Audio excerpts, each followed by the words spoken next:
Welcome to another exclusive review with me, Alex Belfield, here at celebrityradio.biz, where last year we had over 12 million minutes viewed on YouTube. We're the number one reviewer of theatre in the UK and Las Vegas, and this week we're in Leeds for the opening week of Band of Gold by Mellor at the Leeds Grand Theatre. I'm always nervous when I email a press office 3 times and they can't be asked to reply. Is it just because they're fucking rude, or is it because they don't want me to see the show because it's not very good?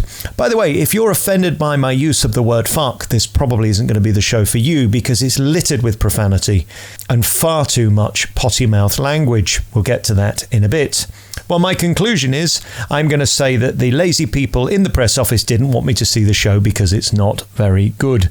In reality, this is overpriced at £40 a ticket to sit in the stalls. It's twice as much as it should be. It's a play that really should be just a night out for 25 quid. Instead, it's £40 because it's Band of Gold, and Mellor is, of course, using the TV legacy to get people in via this precious brand.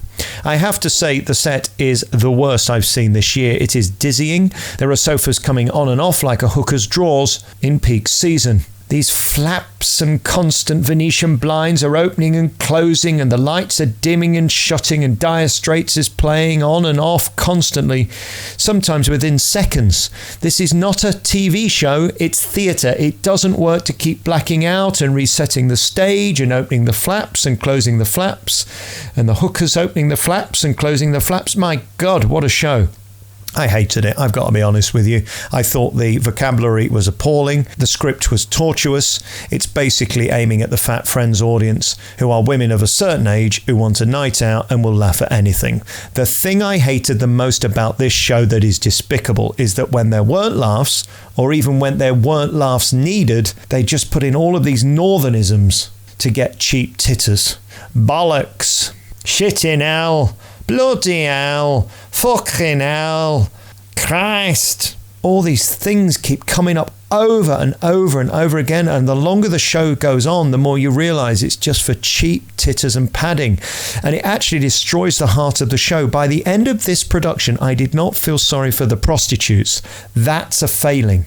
I left the theatre not caring about these women who are being abused by men because of the script.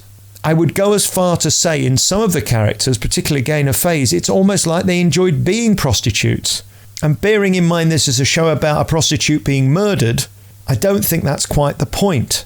The worst atrocity then about this show is the script. It's just every cliched northern nonsense you've ever heard. It's like they've taken the worst lines from Coronation Street, put them in a pot, pulled them out one by one and stuck them in a script. And by the way, I'm from the north. Nobody likes a bloody hell more than me. But when you've got a big laugh for, shall I wank you off? You know, it's just low rent. I know I was surrounded by HRT patches and a load of women who wanted a night out to watch Band of Gold, and they seemingly enjoyed it. But this isn't great theatre. And the technical nonsense that goes on stage is dizzying. I've never seen anything quite like it.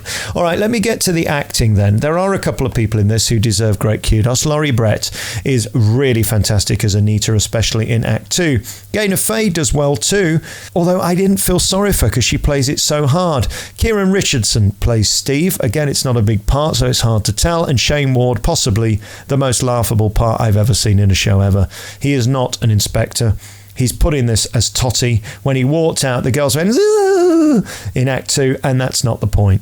You've completely ruined the play when you're sticking in celebs simply for shock casting to put on the poster some handsome, delicious man who's got a six-pack. Well, he did in the 90s. Simply to sell tickets. It won't wash with me. I truly don't think he's a great actor. Or, I will say the script didn't allow him to be a good actor. Completely unbelievable and actually ruined the show for me. Andrew Dunn is always a legend, one of my favourite actors ever, and he's always believable.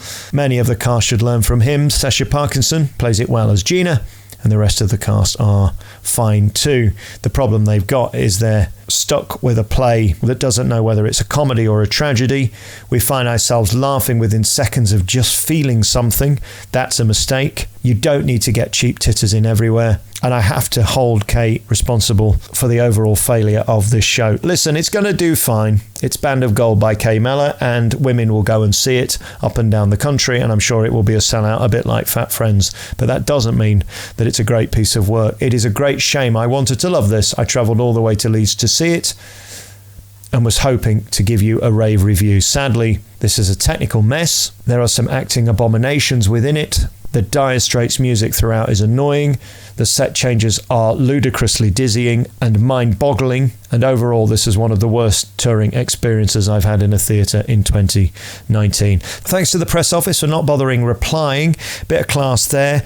Don't worry, we won't bother sending you this review either. We'll just let the general public see it. Because we are the #1 reviewer for theatre in the UK and Las Vegas, and there's nothing you can do about it. My name's Alex Belfield for CelebrityRadio.biz, and we've been at Kay Mellor's Band of Gold, a 2-star review, touring the UK through 2020. That's 2 hours of my life I won't get back. Ta-da.